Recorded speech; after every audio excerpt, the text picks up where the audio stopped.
اعوذ باللہ من الشیطان الرجیم بسم اللہ الرحمن الرحیم رب اشرح لی صدری ویسر لی امری واحلل عقدۃ من لسانی یفقہوا قولی الحمد للہ رب العالمین والعاقبۃ للمتقین والجنۃ للمؤمنین والنار للمشرکین والکافرین والملحدین والمنافقین والغاصبین والناصبین والغالین ثم الصلاة والسلام والتحیۃ والاکرام علی اشرف الانبیاء والمرسلین خاتم النبیین شفیع المذنبین ابی القاسم المصطفى محمد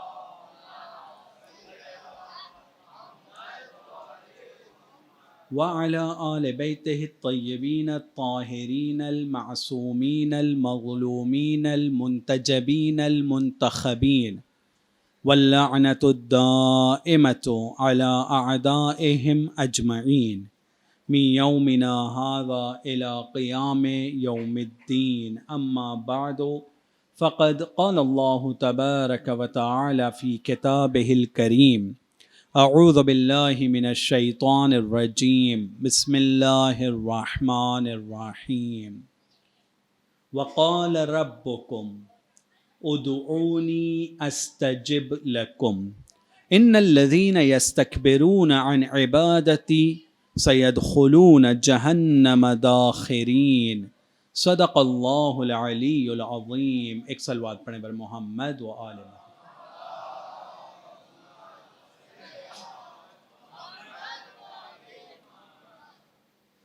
خداوند عالم قرآن مجید میں ارشاد فرماتا ہے کہ تمہارا پروردگار تم سب سے کہتا ہے ادعونی، مجھ سے مانگو، استجب لکم، میں تمہاری دعاؤں کو قبول کروں گا۔ ان الذین یستکبرون عن عبادتی، لیکن وہ لوگ جو میری عبادت سے دور ہو گئے یہ سوچتے ہوئے کہ وہ کچھ بڑے ہو گئے، سیدخلون جہنم، وہ سب کے سب جہنم میں جائیں گے، داخرین، ذلیل اور خوار ہونے کے ساتھ میں، اس حالت میں جہنم میں جائیں گے جیسے ذلیل انسان جاتا ہے۔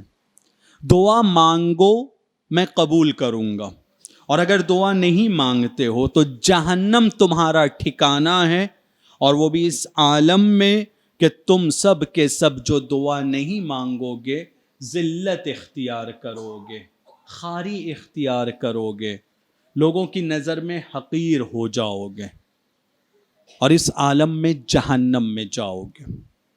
اگر دعا کا رابطہ ہم اپنے خدا کے ساتھ مضبوط کرتے ہیں تو اس کا سب سے بڑا فائدہ یہ ہے کہ ذلت ہم سے دور رہے گی۔ لیکن اگر دعا کے رابطے کو ہم اپنے خدا کے ساتھ کاٹ دیتے ہیں اور اس کی طرف توجہ نہیں دیتے ہیں تو سب سے پہلی چیز جو ہمارے دامن کو آ کر پکڑے گی وہ ذلت ہے، ہماری دیگه عزت نہیں رہے گی، کسی طرح کا کوئی انسان ہمیں عزت کی نظر سے نہیں دیکھے گا۔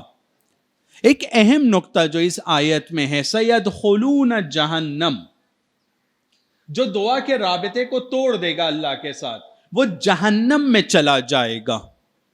کیا جہنم کا مطلب کیا ہے؟ جہنم یعنی مرنے کے بعد ایک جگہ جو ہم کو ملے گی اس کو جہنم کہتے ہیں، یا نہیں اس دنیا میں اس کے باوجود کہ ہم دنیا میں زندگی گزار رہے ہیں لیکن جو ہمارا ماحول رہے گا وہ جہنمی ماحول ہو جائے گا، کوئی سکون نام کی چیز ہمارے پاس نہیں رہے گی، زندگی بالکل بے چین اور بے قراری والی زندگی، کوئی عزت نام کی چیز یہاں پر ہم کو نہیں ملے گی۔ جس طرح سے جہنم میں فرشتے ایک اس انسان کے ساتھ میں جو جہنم میں گیا ہے برتاؤ کریں گے، ہمارے ساتھ دنیا میں وہ برتاؤ ہوگا. یعنی وہ مرنے کے بعد والی تو جہنم ہم کو ملے گی، لیکن یہ دنیا بھی حقیقت میں ہم لوگوں کے لیے جہنم بن جائے گی. اگر ہم اپنی زندگی کی طرف توجہ کریں تو کچھ اسی طرح کا ماحول ہمارا ہو چکا ہے. دنیا کی نعمتوں سے ہم محروم، دنیا میں سکون اور اطمینان نام کی چیز ہماری زندگی میں ویسی باقی نہیں ہے جیسی ہم چاہتے ہیں. عزت ہم سے کوسوں دور ہے. یہ الگ بات ہے کہ بہت سارے چھوٹی موٹی چیزوں کو ہم اپنے لیے بڑی عزت سمجھنے لگے ہیں، لیکن اگر اکیلے میں اپنے آپ سے بیٹھ کر سوال کریں تو ہم کو پتا ہے کہ ہماری عزت کتنی ہے سماج کے اندر.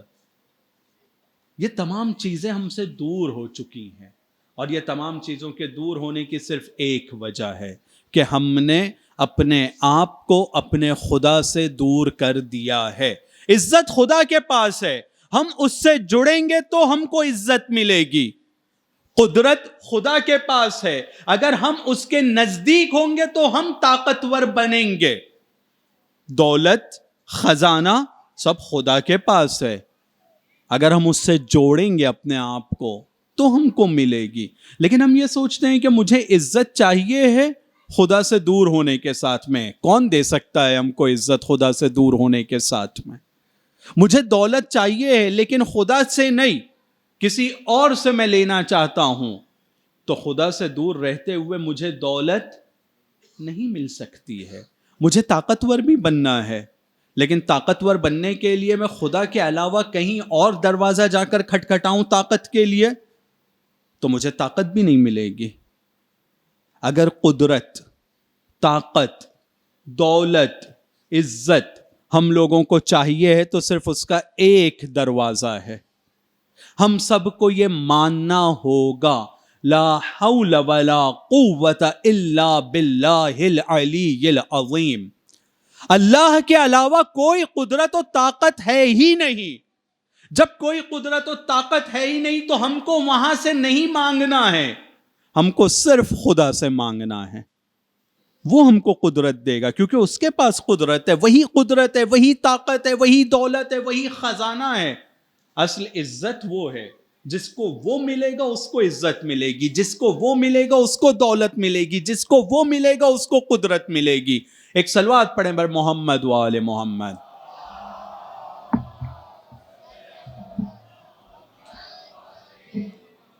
تو عزیزان گرامی، ہم لوگوں کو اپنے رابطے کو خدا کے ساتھ مضبوط کرنا ہے. خداوند عالم نے ہم لوگوں کو تن اور من سے بنایا ہے. من یعنی روح، اور یہ روح وہ روح ہے جو خود خدا قرآن میں کہتا ہے کہ میں اپنی روح انسان میں جب پھونکوں گا تو فرشتوں کو کہا ہے کہ سجدہ کرو. یعنی ایک ایسی چیز جس کو خدا کہہ رہا ہے میری روح اس انسان کے اندر میں نے ڈالا ہے. نفخت فیہ من روحی، میری روح کا ایک حصہ میں نے انسان کے اندر ڈالا ہے، اور جب میں یہ ڈالوں تو پھر تم سب کے سب سجدہ کرنا. یعنی ہم میں یہ پوٹینشل پایا جاتا ہے کہ ہم اپنی روح کو مضبوط کرتے ہوئے بہت اوپر تک لے کر جا سکتے ہیں، اونچی پرواز اور اڑان اڑ سکتے ہیں. لیکن ہم نے اپنے آپ کو باندھ دیا ہے دنیا کی کچھ چھوٹی موٹی چیزوں میں، اور جو اڑنے کے لیے اور اڑان کے لیے اور جس نوری مقصد کے لیے ہم کو دنیا میں بھیجا گیا تھا، ہم نے اپنے آپ کو اس سے غافل کر دیا ہے، اور اس سفر کو ہم طے کرنا نہیں چاہتے ہیں. اسی لیے ہم لوگ چھوٹی موٹی چیزوں میں گرفتار ہو گئے ہیں. اب ذرا توجہ کیجئے اور سوچئے کہ یہ دنیا ہی کے کچھ لوگ تھے کہ جو شب عاشور امام حسین کی خدمت میں، جس وقت امام حسین ان کو جنت کا مقام بھی بتا چکے، تو اٹھ کر کیا کہتے ہیں کہ اگر مجھے 1000 مرتبہ قتل کیا جائے اور ہر مرتبہ قتل کرنے کے بعد میرے بدن کے ٹکڑے ٹکڑے بنا دیے جائیں اور پھر زندہ کرنے کے بعد مجھ سے پوچھا جائے کہ اپنے وقت کے امام کی مدد کرو گے، تو میں اپنے وقت کے امام کی مدد کے لیے تیار رہوں گا. یعنی دنیا کی سب سے سخت مصیبتیں بھی اگر ہم پر آئے تو ہمارا مقصد، ہمارا ڈیسٹینیشن یہ ہماری آنکھوں کے سامنے سے اوجھل نہیں ہونا چاہیے، بلکہ وہ امام کی صورت میں ہمیشہ ہمارے سامنے کھڑا ہونا چاہیے۔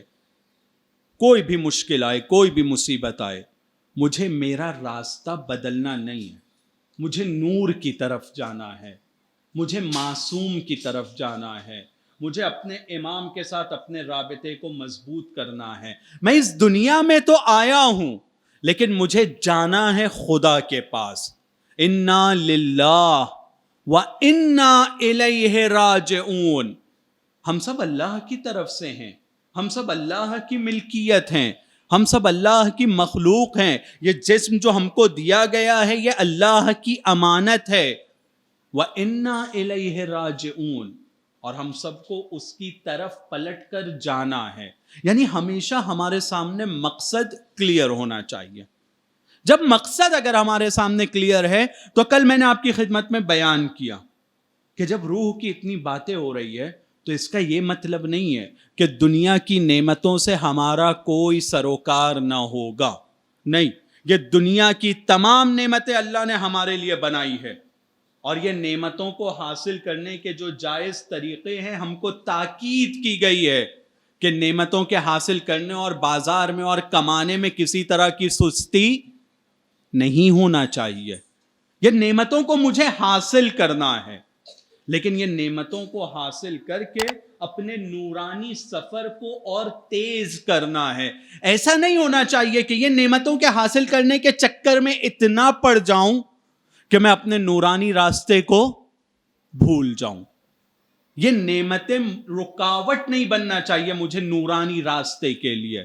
میں نے کل آپ کے سامنے ایک واقعہ بیان کیا تھا، یاد ہے وہ ایک آدمی ایک مولانا سے ملنے کے لیے گیا اور جانے کے بعد ایک کٹورا جب بھول جاتا ہے تو اس کو کٹورے سے محبت تھی، اور وہ جو امام حسین کا سفر تھا وہ کنٹینیو نہیں کرنا چاہتا ہے کیونکہ دل میں کٹورے کی محبت تھی۔ ہمارے پاس نعمتیں ہونا چاہیے لیکن وہ نعمتیں رکاوٹ نہیں بننا چاہیے حسین کے راستے میں۔ ہمیں نعمتوں کو حاصل کرنا ہے، ہمیں دولت، قدرت، طاقت سب حاصل کرنا ہے، لیکن یہ اپنے نفس کی پیاس بجھانے کے لیے نہیں بلکہ حسین کے کام آنے کے لیے۔ ایک صلوات پڑھیں بر محمد و آل محمد۔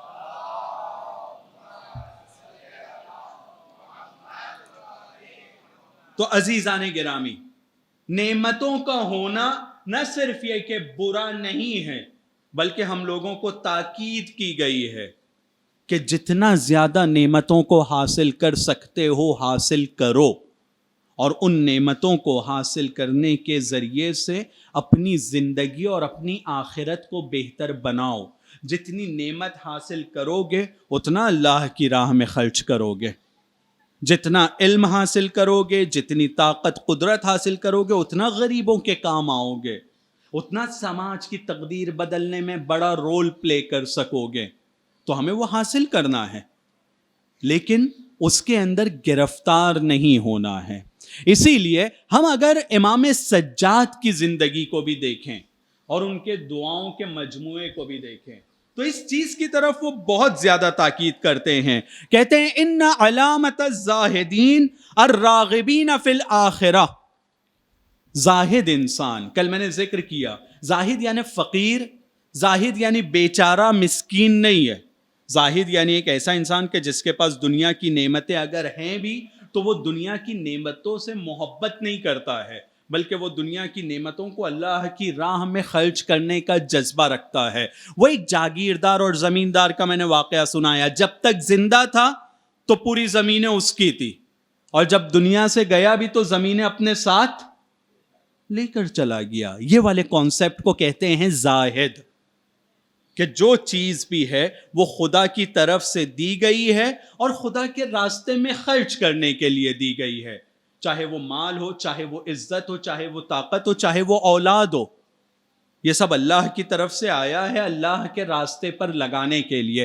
تو امام کہتے ہیں ان علامت الزاہدین الراغبین فی الآخرہ، زاہد انسان وہ ہے، زاہد انسان کی پہچان اور علامت یہ ہے کہ جو کچھ بھی اس کو ملا ہے وہ آخرت کے بارے میں اس سے انتظام کرنا چاہتا ہے، آخرت کی طرف اس کا دل اور اس کا کھچاؤ ہوتا ہے. ایک جزیرہ تھا, ایک واقعہ میں سنانا چاہتا ہوں. ایک جزیرہ تھا, آئر لینڈ ٹائپ کی ایک جگہ, سمندر کے درمیان جو سوکھی زمین ٹائپ ہوتی ہے. اس جزیرے کے اندر ایک قوم رہتی تھی. ان قوم والوں کی عادت یہ تھی کہ جو شخص بھی پہلا انسان اس جزیرے کے اوپر آتا تھا سال کے پہلے دن, اس بندے کو یہاں کا ہیڈ بنا دیتے تھے, گورنر بنا دیتے تھے کہ وہ اب ہم لوگوں کے اوپر حکومت کرے گا. اور سال کا جب آخری دن آتا تھا تو یہی صاحب جس کو گورنر بناتے تھے اس کی کرسی سے اٹھاتے تھے اور ایک دوسرے دور جزیرے میں جا کر اس کو چھوڑ کر آ جاتے تھے. جب ایک پہلے والے گورنر کو وہ دوسرے جزیرے پر چھوڑ کر آئے تو جزیرے کے گیٹ کے پاس آ کر کھڑے ہو جاتے ہیں اور اس حصے پر آ کر کھڑے ہو جاتے ہیں جہاں پر کشتیاں آتی ہیں, اور انتظار کرتے ہیں کہ ابھی جو بندہ آئے گا, جو بھی پہلا بندہ آئے گا, اس کو ہم لوگ گورنر بنا رہے. پورا گاؤں, پورے لوگ جو وہاں پر کھڑے ہیں, سب انتظار میں کھڑے ہیں کہ ایک بندہ ابھی آ جائے, اس کو ہم لوگ اپنے گاؤں کا گورنر بنانے والے ہیں. اتنے میں ایک شخص آتا ہے. آنے کے بعد جیسے ہی وہ اترتا ہے, دیکھتا ہے سب لوگ اس کا بہت وارم ویلکم کر رہے ہیں, گرم جوشی سے استقبال کر رہے ہیں. جیسے ہی اس کا گرم جوشی سے استقبال کرتے ہیں تو یہ ایک دم اچنبھت ہو جاتا ہے, میں نے ایسا کیا کیا کہ اتنا گرم جوشی سے میرا استقبال ہوتا ہے.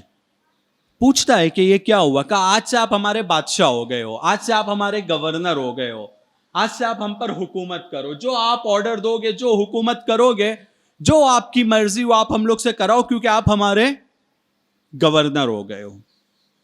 یہ بندہ بھی سوچتا ہے کہ بھائی بغیر محنت کیے ہوئے اتنی بڑی پوسٹ مل رہی ہے, اس سے اچھی اور کیا بات ہے. جاتا ہے, بادشاہ سلامت کی کرسی کے اوپر بیٹھ جاتا ہے. جو اس کا وزیر تھا اس سے پہلا سوال پوچھتا ہے, توجہ کیجئے گا, پہلا سوال پوچھتا ہے, کل تک کہ تم پر حکومت کون کرتا تھا؟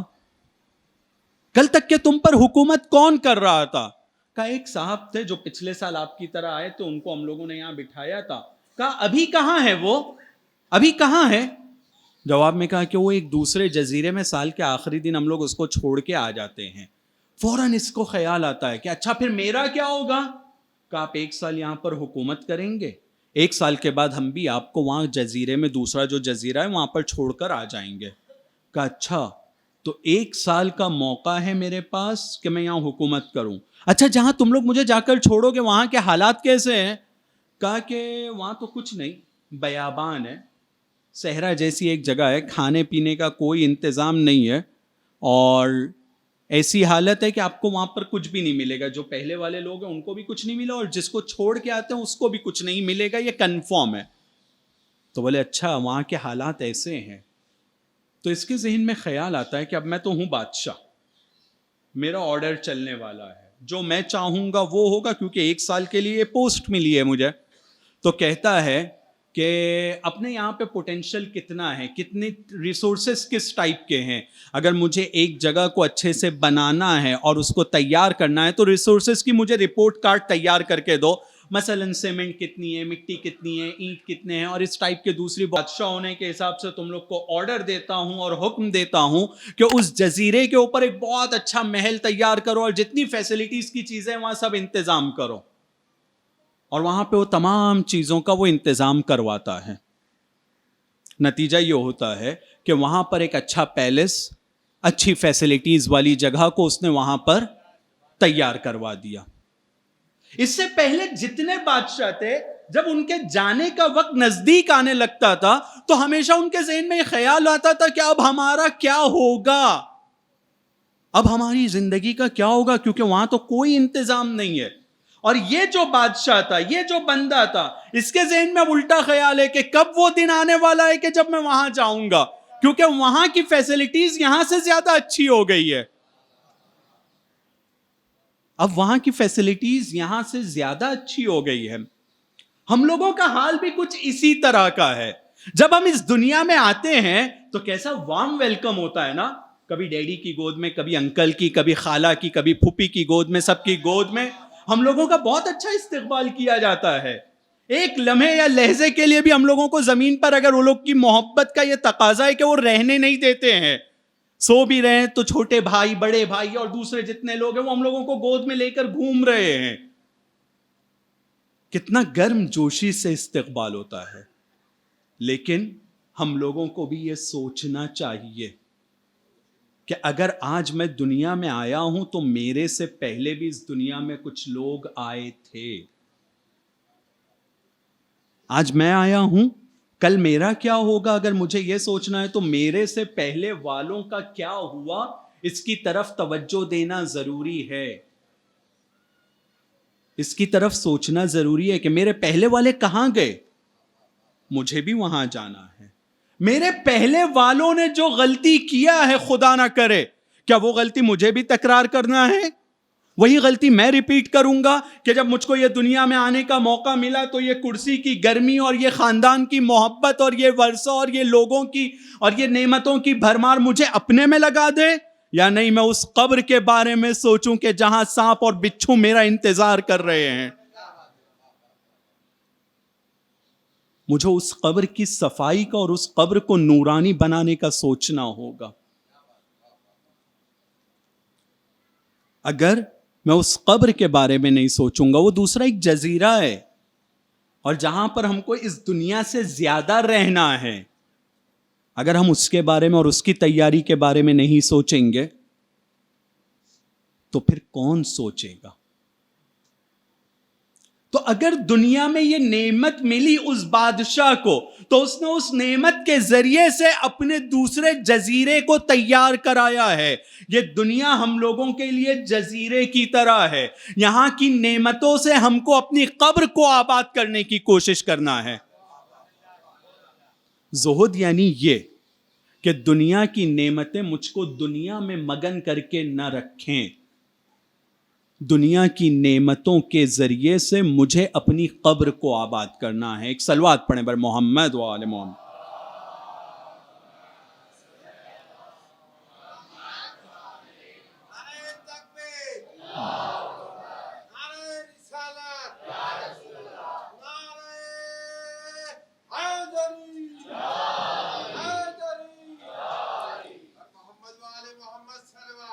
اللہم صلی علی محمد وآل محمد. پھر دوسری جگہ خود امام زین العابدین ارشاد فرماتے ہیں، اولا حر، تم لوگوں کے درمیان کوئی آزاد انسان بھی ہے؟ یدع اللمازہ، جو معذرت چاہتا ہوں لیکن امام کے جملے ہیں، یدع اللمازہ. لمازہ یعنی کتے کے منہ کا تھوک. کہتے ہیں یدع اللمازہ، کیا تم میں کوئی آزاد فکر انسان ہے جو کتے کے منہ کے تھوک کی طرف توجہ نہ کرے، یعنی دنیا کو چھوڑ دے؟ یعنی دنیا کی حیثیت امام زین العابدین کی نظر میں کتے کے تھوک کی طرح ہے. اور آپ لوگوں کو اس کے احکام پتہ ہیں کہ نجاستوں میں سب سے سخت نجاست جس کو پاک کرنے کے بھی احکام بہت سخت ہیں، مولانا موجود ہے، وہ کتے کے احکام ہیں. اس سے تعبیر کرتے ہوئے کہتے ہیں کہ یدع اللماز لأہلہا، دنیا والوں کے لیے دنیا کو چھوڑ دے. اور پھر کہتے ہیں کہ فلیس لانفسکم ثمن الا الجنہ، اپنی قیمت کو سمجھو، اپنی حیثیت کو سمجھو. تم لوگ دنیا میں دنیا کو حاصل کرنے کے لیے نہیں آئے ہو، تم لوگ دنیا میں آئے ہو جنت کو حاصل کرنے کے لیے. اس دنیا میں دنیا کو حاصل کرنا ہمارا مقصد نہیں ہے، بلکہ اس دنیا سے جنت کو حاصل کرنا ہمارا مقصد ہے. ہم لوگوں کو اس چیز میں گرفتار نہیں ہونا ہے. اسی لیے رسول خدا کی وہ جو دعا ہے، جو ملتا ہے کہ رسول خدا اپنی زندگی میں اس کو بہت تکرار کرتے تھے. کہتے ہیں اللہم ارنی الاشیاء کما ہی، خدایا مجھے چیزوں کو ویسے جیسے ان کی حیثیت ہے دیکھنے کی توفیق عطا کر. دنیا میں بہت ساری چیزیں جو ہمارے سامنے آتی ہیں، ان چیزوں کو ان کی حیثیت اور ان کی اوقات سے زیادہ ہم امپورٹنس دیتے ہیں. اگر کچھ پیسہ آ جاتا ہے تو پیسے کو ہم سمجھتے ہیں کہ اب تو میری زندگی سنور گئی، یعنی پیسے کو اپنی زندگی کا سنوارنے والا سمجھتے ہیں. کسی ایک بندے سے اپنا کانٹیکٹ ہو جاتا ہے، رابطہ بن جاتا ہے، تو ہم سمجھتے ہیں کہ ہاں کسی کا کوئی کام ہوگا تو میں کروا دوں گا، یعنی اس بندے کو کہ جو اس کی حیثیت اور اوقات نہیں ہے ہم اس کو اس حیثیت اور اوقات والا سمجھتے ہیں. یعنی ایک بڑا پرابلم انسانوں کے اندر یہ ہے، چیزوں کی جو اوقات اور حیثیت ہوتی ہے اس سے بڑھا کر اس چیز کو دیکھتے ہیں. اسی لیے رسول خدا کہتے ہیں کہ اللہم ارنی الاشیاء، مجھے چیزوں کو دیکھنے کی توفیق عطا کر ویسے جیسے جتنی ان کی حیثیت ہے، ہر چیز کو اس کی جگہ پر رکھوں. اسی لیے امام علی کا میں نے جملہ آپ کے سامنے دہرایا کہ یہ حکومت جس کے لیے تم لوگ اپنی جانوں کو قربان کرتے ہو اور محنت کرتے ہو حاصل کرنے کے لیے، اس کی حیثیت میری نظر میں کیسی ہے؟ بکری کی ناک سے چھینک کی حالت میں نکلنے والے کیڑے کی طرح. امام زین العابدین کہتے ہیں کہ کتے کے تھوک کی طرح اس کی حیثیت ہے.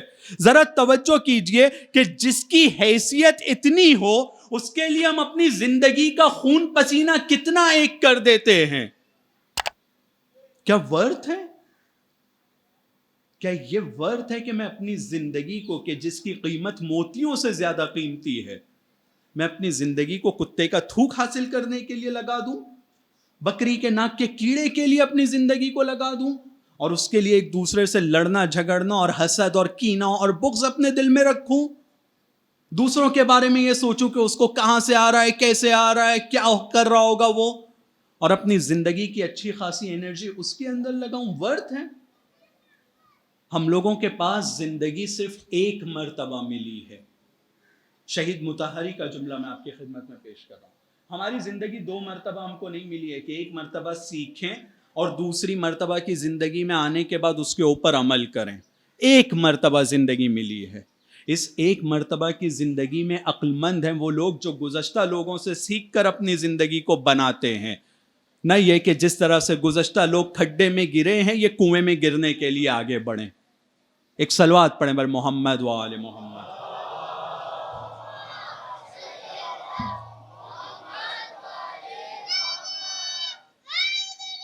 یا علی.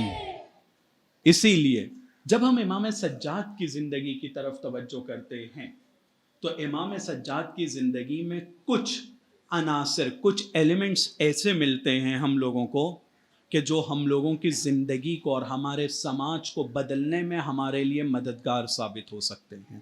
سب سے پہلی چیز جو امام کی زندگی سے ہم حاصل کر سکتے ہیں، معنویت اور روحانیت کے اوپر ایکسٹرا توجہ. امام سجاد کی نمازیں، امام سجاد کی دعائیں، امام سجاد کا لوگوں کے ساتھ ملنا جلنا اور اس میں معنویت اور روحانیت کے اوپر زیادہ سے زیادہ تاکید کرنا، یہ ہم لوگوں کو یہ بتاتا ہے کہ ایک انسان کے جس کے صدقے میں دنیا بنی ہے، اگر وہ روحانیت اور معنویت پہ اتنی توجہ دے رہا ہے تو ہم جیسے گناہ گاروں کو معنویت اور روحانیت کے اوپر کتنا توجہ دینے کی ضرورت ہے. ایک شخص ہے جو امام سجاد کو ان کے باغ میں آدھی رات میں نماز پڑھتے ہوئے دیکھ رہا ہے، اور امام سجاد جب نماز پڑھنے کے لیے کھڑے ہوتے ہیں تو ایک لکڑی آتی ہے، بید کی لکڑی. جب ہم لوگ چھوٹے تھے تو عام طور پہ جو اسکول میں یا مدرسے میں مولانا یا ٹیچر ہم لوگوں کو پڑھاتے تھے ان لوگوں کے ہاتھ میں نارملی ہوتی تھی پتلی سی ایک لکڑی ہوتی تھی، اور وہ نارملی مارنے کے لیے استعمال کی جاتی ہے. بید کی لکڑی، لکڑی بہت پتلی، تھوڑا بھی ہلاؤ تو بہت ہلتی ہے. وہ لکڑی، وہ شخص کہتا ہے کہ میں نے امام سجاد کو نماز کی حالت میں دیکھا اس طرح سے کہ جیسے بید کی لکڑی ہلتی رہتی ہے، یہ کانپ رہے تھے، ان کا بدن لرز رہا تھا. اس لرزتے ہوئے انسان کے نزدیک گیا تو میں نے دیکھا کہ جہاں پر وہ بندہ کھڑا ہوا تھا اس کے پیروں کے پاس کیچڑ بنا ہوا تھا، اور یہ کیچڑ آنکھوں سے ہوئے آنسو کی وجہ سے بنا ہوا تھا. یعنی اتنا رو رہے تھے، اتنا رو رہے تھے کہ وہ جو زمین جہاں کھڑے تھے وہ اب کیچڑ بن گئی تھی. تو وہ یہ کہتا ہے امام کو مخاطب ہو کر کہ امام اپنی جان کا تھوڑا خیال رکھیے، اپنی صحت کا خیال رکھیے، عبادت سے روکوں گا نہیں لیکن ایسی عبادت کہ جس میں آپ کا بدن اتنا کانپے اور اتنے آنسو نکلے، اس سے آپ کی صحت کے اوپر غلط اثر پڑے گا. تو امام اس کی طرف دیکھتے ہیں، اپنی نظروں کو جھکاتے ہیں، اور جھکانے کے بعد کہتے ہیں کہ اگر تو نے میرے دادا مولا علی کی عبادت کے طریقے کو دیکھا ہوتا تو مجھ سے ایسا نہیں کہتا. میرا دادا جب عبادت کے لیے کھڑا ہوتا تھا تو ان کی عبادت کے فضائل کو شروع کیا کہ پھر دنیا کے ہر درد و غم اور دنیا کی ہر چیز سے پرے صرف خدا کے حضور میں کھڑا ہوتا تھا. ان کے رونے کا عالم مجھ سے زیادہ سخت اور سنگین تھا. امام زین العابدین کا یہ واقعہ اور ان کے ذریعے سے امام علی کی یہ فضیلت ہم لوگوں کو اس جانب متوجہ کر رہی ہے کہ جن کے صدقے میں جنت بنی ہے، جن کے صدقے میں دنیا بنی ہے، جب وہ خدا سے نزدیک ہونے کی اتنی کوشش کرتے ہیں تو ہمیں اپنے آپ کو ان کے نقش قدم پر چلانے کے لیے کتنا تیار کرنا ہوگا. ہم سے اگر پوچھا جاتا ہے یا ہم سے ہماری خواہش، آرزو اور تمنا کے بارے میں پوچھا جائے تو ہماری خواہش اس کے علاوہ کچھ اور ہے کہ ہم لوگوں کو جنت میں جوار معصومین میں جگہ ملے. یقیناً ہم سب کی خواہش تو یہی ہے کہ ہم کو جگہ کون سی ملنا چاہیے؟ جوار معصومین میں. لیکن جب عمل کی بات آتی ہے اور ہم سے کہا جاتا ہے کہ بھائی جوار معصومین میں جگہ چاہیے تو کوشش کرنا ہوگا، یہ میں پہلے اپنے لیے بیان کر رہا ہوں کہ کوشش کرنا ہوگا کہ ہم معصومین کے نقش قدم پر چلیں جتنی ہماری زندگی اور جتنی ہماری طاقت ہے. تو ہم لوگوں کے ذہن میں فوراً یہ خیال ڈالنے کی کوشش کی جاتی ہے، کیسی بات کر رہے ہو، وہ کہاں اور ہم کہاں؟ ہم لوگ دونوں میں بہت فرق ہے، وہ نوری اور ہم خاکی. وہ کہاں اور ہم کہاں؟ اور جب جنت میں جانے کی بات آتی ہے تو وہ جہاں ہم وہاں. جب جنت میں جانے کی بات آتی ہے تب یہ نہیں لگتا ہے کہ وہ کہاں اور ہم کہاں، لیکن جب وہ جنت میں جانے کے لیے عبادت اور ان کے راستے پر چلنے کی بات آتی ہے تو فوراً یہ لگتا ہے وہ کہاں اور ہم کہاں. لیکن جب جنت میں جانا ہے تو وہ جہاں ہم وہاں. ہم لوگوں کو دونوں جگہ ایک اپروچ لینے کی ضرورت ہے. اس میں کوئی شک نہیں ہے کہ وہ کہاں اور ہم کہاں بہت فرق ہے. وہ نوری اور ہم خاکی، ان کے غلاموں کے قدموں کی خاک اور یا اس سے بھی کم. ہم لوگوں کی کوئی حیثیت ان کے مقابلے میں نہیں ہے، لیکن انہی امام معصومین نے ہم کو یہ سکھایا ہے کہ اگر تم خاکی بھی ہو تو جو چیزیں ہم بیان کر رہے ہیں اپنی طاقت اور سکت بھر اس پر عمل کرنے کی کوشش کرو، اور اگر تم تھوڑی سی کوشش کرو گے تو نتیجے میں ہم پوری طرح سے تم کو اپنا لیں گے. ایک صلوات پڑھیں بر محمد و آل محمد.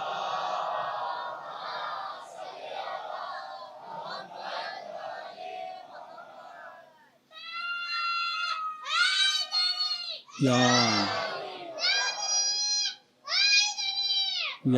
علی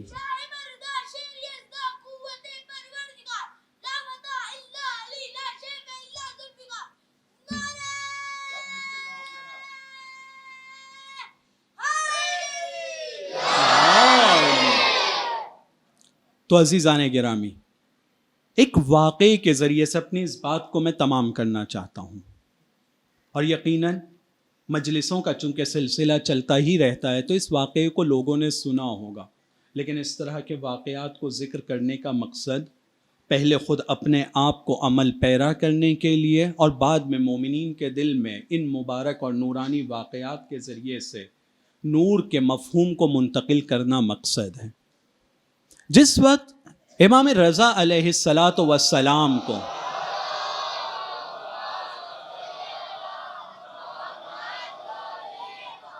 مامون نے مجبور کر کے اور زبردستی کے عالم میں خراسان بلایا، اور خراسان بلانے کے بعد ان کو ولی عہد بنایا، اس زمانے میں ایک ایسا وقت فراہم ہوا کہ امام کی زیارت کے لیے الگ الگ جگہ سے لوگ خراسان آیا کرتے تھے. خراسان پہنچتے تھے امام کی زیارت کے لیے. خراسان اس زمانے میں چونکہ اسلامک کنٹری کا ایک کیپٹل ہو چکا تھا اور اسلامک جو اس وقت کی خلافت تھی اس خلافت کا کیپٹل ہو چکا تھا اور مامون کی حکومت اسٹیبلش ہو گئی تھی، تو بزنس کے لیے بھی ایک امپورٹنٹ جگہ ہو گئی تھی. الگ الگ جگہ کے تاجر حضرات بھی کاروان کی صورت میں مشہد یا خراسان اس زمانے میں طوس وہاں پر آتے تھے اپنے تجاری کاموں کو انجام دینے کے لیے. بخارا اور اس طرف کے کچھ لوگوں نے ایک کاروان تیار کیا اور تیار کرنے کے بعد یہ سوچا کہ بزنس کے لیے ہم لوگوں کو طوس اور خراسان کی طرف جانا ہے. خراسان آتے ہیں. یہ جتنے افراد تھے یہ سب کے سب امام رضا کے پکے چاہنے والے اور امام رضا کے مرید تھے.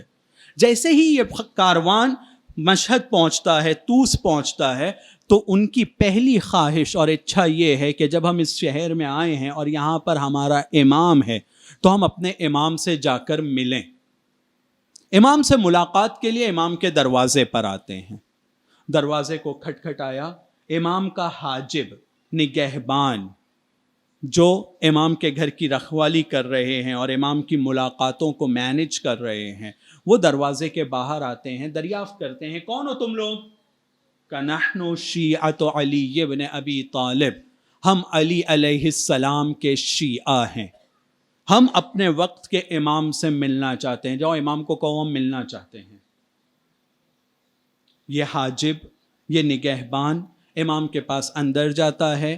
جانے کے بعد امام سے کہتا ہے کہ کچھ لوگ آئے ہیں اور کہتے ہیں کہ ہم علی کے شیعہ، ہم آپ سے ملاقات کرنا چاہتے ہیں.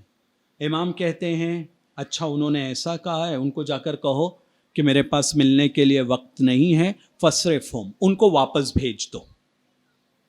یہ حاجب امام کی طرف سے باہر آتا ہے. آنے کے بعد ان کو واپس بھیج دیتا ہے. یہ لوگ بھی اپنے سر کو جھکاتے ہیں، کہتے ہیں امام یقیناً کسی کام میں مصروف ہوں گے. یہ لوگ واپس چلے جاتے ہیں. دوسرے دن پھر آتے ہیں. دوسرے دن آنے کے بعد پھر دروازہ نوک کرتے ہیں، کھٹکھٹاتے ہیں. کھٹکھٹانے کے بعد سیم جملہ کہتے ہیں. حاجب اندر جا کر کہتا ہے، امام کی طرف سے سیم جواب ملتا ہے، ان کو کہو ملنے کے لیے وقت نہیں ہے، واپس چلے جائیں. یہ بیچارے دوسرے دن بھی واپس چلے جاتے ہیں. تیسرے دن بھی ایسا ہوا. اب ذرا توجہ کیجئے کہ ایک عام انسان کے گھر پر نہیں جا رہا ہے کوئی، امام کے گھر پر جا رہا ہے.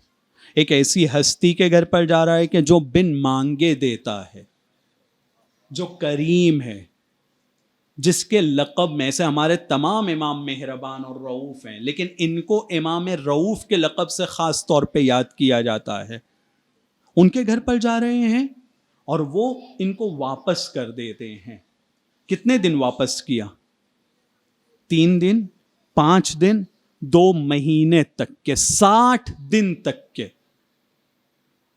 60 دن تک کے ایک کاروان ملنے کے لیے آتا ہے اور 60 دن تک کے امام ان کو واپس کر رہے ہیں. واقعاً سلام ہونا چاہیے اس کاروان کے اوپر بھی کہ وہ کاروان والوں نے ہمت نہیں ہاری تھی. شاید ہم جیسا کم ظرف ہوتا تو دوسرے، تیسرے، 5ویں دن، 10ویں دن آخر یہ کہہ دیتا کہ بھائی کیسا امام ہے یہ اپنا، اس کو اتنا معاذ اللہ اخلاق نہیں کہ میں دروازے پہ آ رہا ہوں یہ مجھے صرف واپس کر رہے ہیں. لیکن نہیں، ان پر سلام، کہ ان کی معرفت میں کمی نہیں تھی امام کو لے کر. 60 دن تک کہ انہوں نے دروازہ نوک کیا ہے. 60ویں دن جب امام کے حاجب نے ان کو یہی جواب دیا کہ واپس چلے جاؤ، امام کے پاس وقت نہیں ہے، تو جواب میں کہتے ہیں کہ نہیں، آج تو اب ہم واپس نہیں جائیں گے. آج ہم یہ جاننا چاہیں گے کہ امام ہم کو اپنے حضور میں کیوں قبول نہیں کرتے ہیں. اگر آج بھی ہم واپس چلے گئے تو یہ کاروان ابھی اپنے شہر واپس جائے گا. اگر لوگ ہم سے پوچھیں گے کہ تم اس شہر میں گئے تھے، امام سے ملاقات ہوئی، تو جب ہم نکل رہے تھے تو بہت سارے لوگوں نے سلام کہلوایا تھا، بہت سارے لوگوں نے التماس دعا کہلوایا تھا. کچھ لوگوں کی امانتیں ہیں ہم لوگوں کے پاس، کیا جا کر ہم ان کو جواب دیں گے کہ ہم اپنے وقت کے امام سے ملے بغیر واپس آ گئے ہیں؟ نہیں، اب ہماری عزت کا سوال ہے. آج ہم واپس نہیں جائیں گے. آج تو ہم کو اب ملنا ہی ہے. یہ حاجی بندر آتا ہے اور کہتا ہے کہ مولا پچھلے 60 دن تک کے جب ان کو میں کہتا تھا واپس جاؤ تو یہ لوگ واپس چلے جاتے تھے، لیکن آج یہ لوگ واپس جانے کے لیے تیار نہیں ہیں اور ضد کر کے بیٹھ گئے ہیں کہ آج تو ملنا ہی ہے، آج تو ہم جائیں گے امام کے پاس، ملے بغیر ہم یہاں سے اس دروازے کو نہیں چھوڑیں گے. امام نے کہا ٹھیک ہے، ان کو کہو اندر آ جائے. امام ایک جگہ بیٹھے ہوئے تو وہ لوگ اندر آئے. اندر آنے کے بعد وہ لوگ امام کے سامنے کھڑے ہوتے ہیں. کھڑے ہونے کے بعد اپنے دونوں زانوں کے اوپر بیٹھ جاتے ہیں اور بیٹھنے کے بعد پہلا سوال سلام کے بعد پوچھتے ہیں، مولا ہم سے کیا غلطی ہو گئی کہ آپ نے 60 دن تک کہ ہم کو قبول نہیں کیا تھا اپنے حضور میں؟ پہلا سوال یہ دریافت کرتے ہیں. امام جواب میں ان کو کہتے ہیں، کیا کہتے تھے تم لوگ دروازے پر جب آتے تھے؟ کہا کچھ نہیں، صرف ایک چھوٹا سا جملہ کہتے تھے، نحن شیعۃ علی ابن ابی طالب، ہم علی کے شیعہ ہیں، آپ سے ملنا چاہتے ہیں. کہ تم اپنے آپ کو علی کا شیعہ کہتے تھے؟ انما شیعۃ علی ابن ابی طالب، محمد ابن ابو بکر، مقداد، سلمان، عمار ہیں. علی کے شیعہ محمد ابن ابو بکر ہیں، علی کے شیعہ مقداد، سلمان اور عمار ہیں. تم اپنے آپ کو شیعہ کہتے ہو؟ وہ لوگوں کی کوالٹی یہ ہے کہ کسی ایک کام میں وہ اپنے مولا کی مخالفت نہیں کرتے ہیں، اور تم ہو کہ بہت کم اپنے مولا کی اطاعت کرتے ہو. بس یہ سننا تھا کہ یہ سب کے سب لوگ امام کے سامنے اپنے سروں کو جھکاتے ہیں.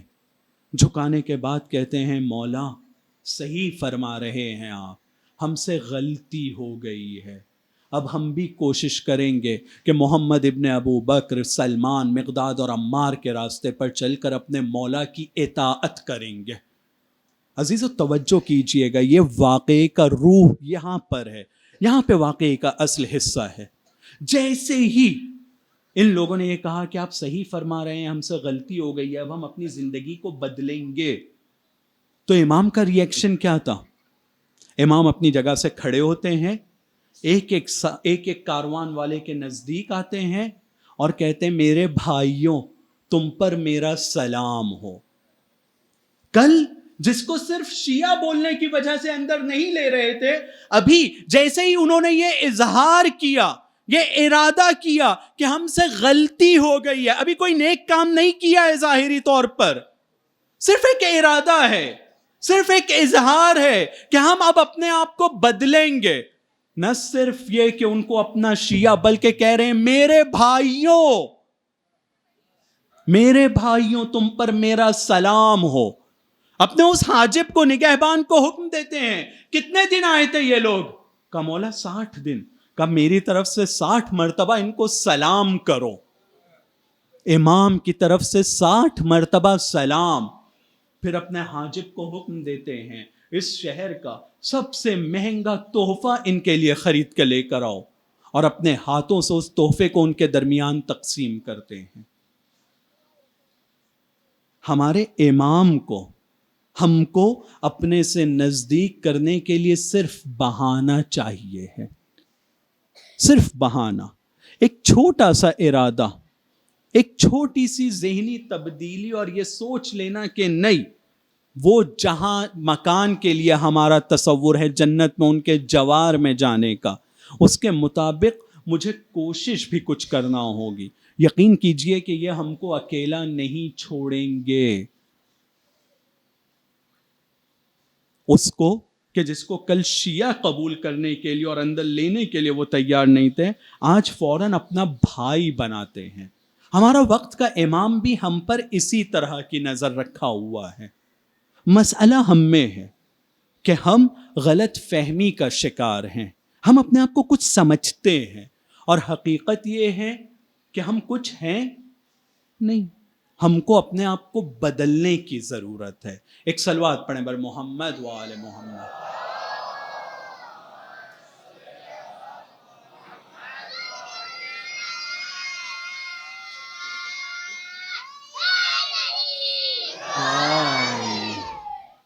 اسی لیے ہم ہر اس جگہ پر جہاں پر شیعان علی ابن ابی طالب علیہ السلام کو دیکھیں اور ان کی قربت کو امام کے ساتھ دیکھیں، تو تو ایک چیز ہم کو وہاں پر یہ ضرور ملے گی کہ امام کے سرکل میں اور امام کے نزدیک میں وہی لوگ ہیں جن کے ارادے بڑے ہیں، جن کی کوشش یہ ہے کہ ہم کو امام کے نقش قدم پر چلنا ہے، چاہے وہ جناب سلمان ہو کہ جن کا بھی مشہور واقعہ ہے کہ وہ اپنے قدموں کو اگر امام علی کے ساتھ ہوتے ہیں تو اپنے قدموں کو امام علی کے قدموں کے نشان پر رکھتے ہیں، چاہے وہ جناب ابو ذر ہوں، چاہے یہ افراد ہوں جو مولا رضا کی خدمت میں آئے تھے، یہ تمام لوگوں کی ایک کوشش ہوتی تھی کہ ہم اپنے امام کی مرضی اور ان کے نقش قدم کے مطابق چلیں۔ اور ایک ایسے زمانے میں جس زمانے میں کربلا کا واقعہ رونما ہو جاتا ہے، جو بہترین اور کریم افراد تھے، جو سب سے بہتر افراد تھے، وہ اپنی جان کو امام حسین پر جب قربان کر چکے ہیں، تو امام زین العابدین کی کوشش بھی یہ تھی کہ ایسے افراد کی تربیت کر سکوں جن کے ذریعے سے میرے بابا کا ذکر باقی رہے اور اسلام دنیا بھر میں پھیلے۔ امام زین العابدین علیہ السلام کی معجزات اور کرامات میں سے سب سے بڑی کرامت یہ تھی کہ جس یزید نے اسلام کو اور حسینیت کو کربلا میں دفن کرنے کی کوشش کیا تھا، امام زین العابدین نے پورے عالم اسلام میں اس اسلام کو ڈنکے کی چوٹ پر پہنچایا ہے، اور انہوں نے اسلام کو کربلا میں دفن ہونے سے بچایا ہے۔ یزید کے دربار میں طوق و زنجیر اور بیڑیاں پہن کر اپنی جیت کا اعلان کیا ہے۔ یہ آسان کام نہیں تھا۔ اس کام کو کرنے کے لیے صرف امام سجاد جیسی ہی ہستی کر سکتی تھی، یہ کسی اور کے بس میں بھی نہیں تھا۔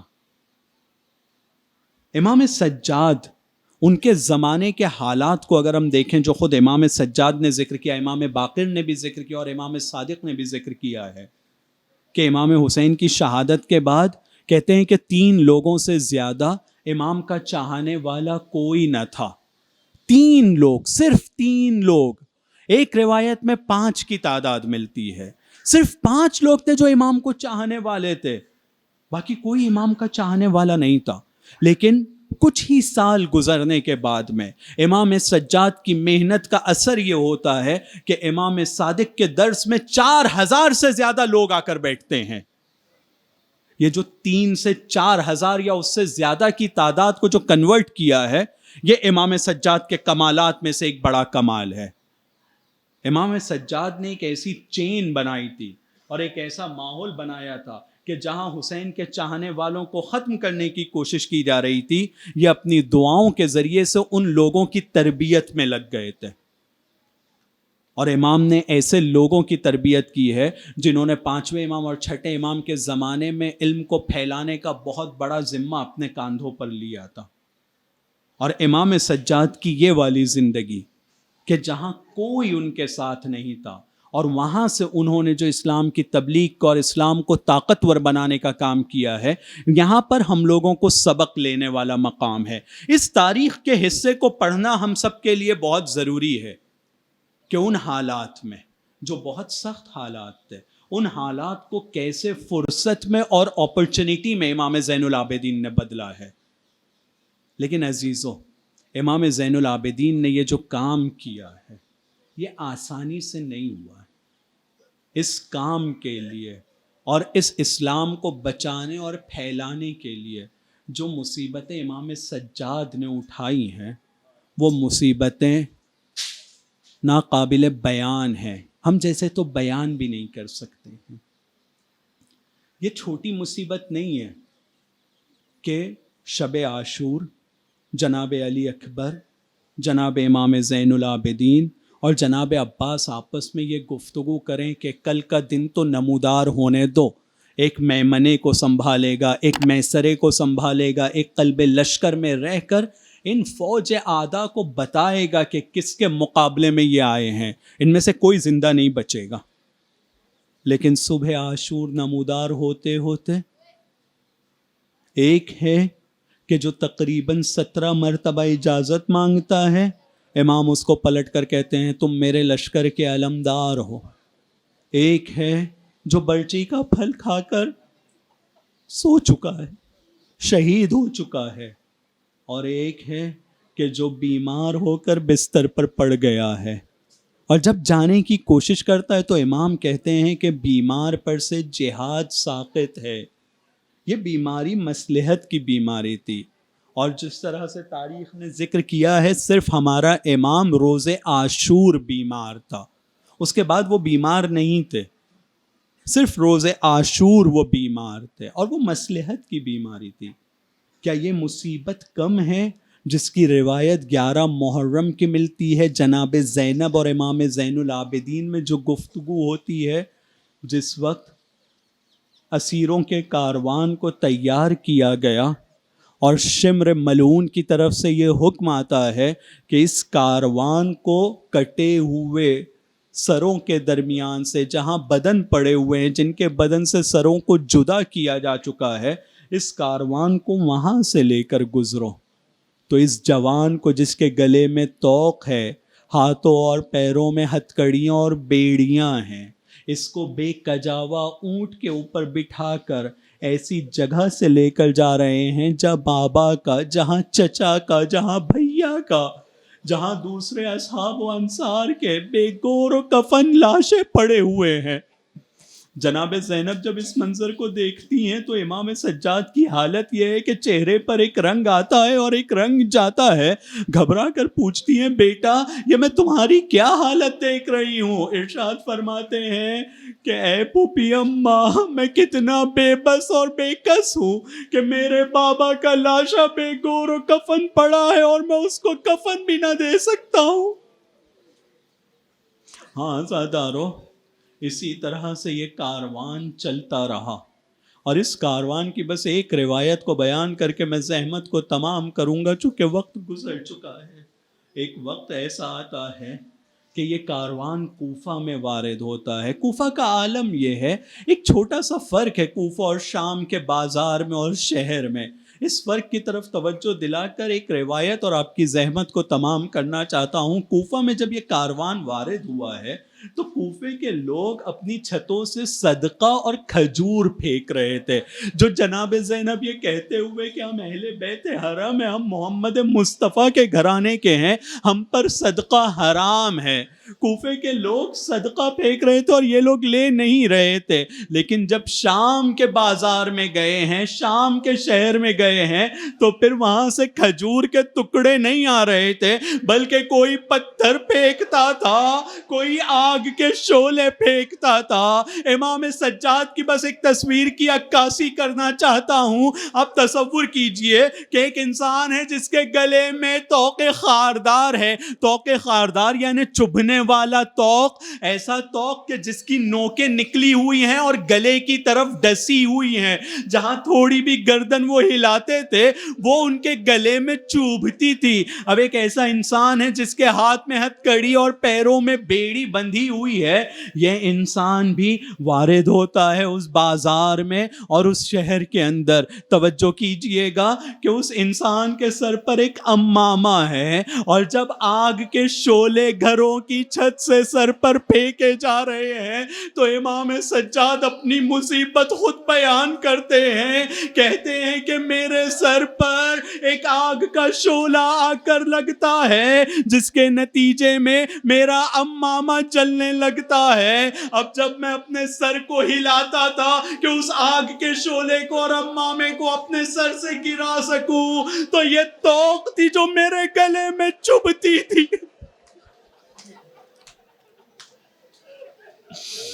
جزاکم اللہ خیر الجزا، یہ طوق تھی جو میرے گلے میں چبھتی تھی، اور جب میں اپنے ہاتھوں کو اٹھانا چاہتا تھا تو یہ ہتھکڑیاں تھی جو میرے سر کی طرف نہیں جانے دے رہی تھی۔ اے منہال، ایک وقت ایسا آتا ہے کہ میرا پورا امامہ آگ کی وجہ سے جل گیا، وہ آگ میرے بالوں کو جلاتے ہوئے میرے سر تک کے پہنچ گئی تھی، اور اس نے مجھے بہت اذیت کیا تھا۔ الا لعنت اللہ۔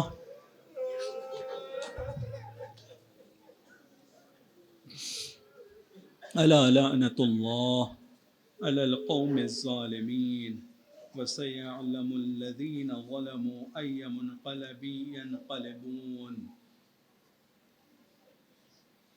عمل کو قبول فرما خدایا، امام زمانہ کے ظہور میں تعجیل فرما، ہمیں ان کے مددگاروں میں، ان کے انصار میں اور ان کی رکاب میں شہادت کا درجہ نصیب فرما.